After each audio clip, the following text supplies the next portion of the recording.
Dans une forêt près d'une grande ferme, vivait Vicky, une belette intelligente mais aussi très rusée.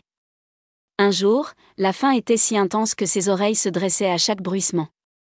Juste à ce moment-là, vous avez entendu 2 moineaux gazouiller sur une branche. Tu as entendu ?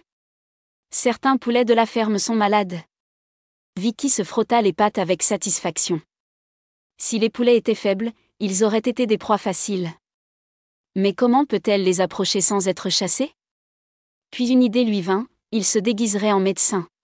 Vêtue d'un vieux manteau trouvé près d'une grange et d'un grand chapeau sur la tête, Vicky jeta un regard sérieux et partit pour la ferme avec un kit de fortune fabriqué à partir d'un sac rempli de feuilles sèches.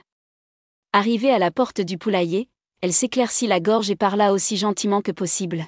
« Bonjour, mesdames poules. Je suis le docteur Vickerson.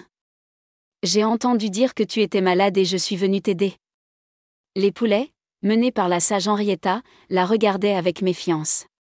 La longue queue, les pattes fines et les yeux pétillants ne pouvaient pas être cachés par les vêtements du docteur. « Quelle coïncidence !» dit Henrietta en faisant un pas en avant. « Nous ne nous sentons pas si mal. Mais savez-vous qui est vraiment malade ? Le chien du fermier.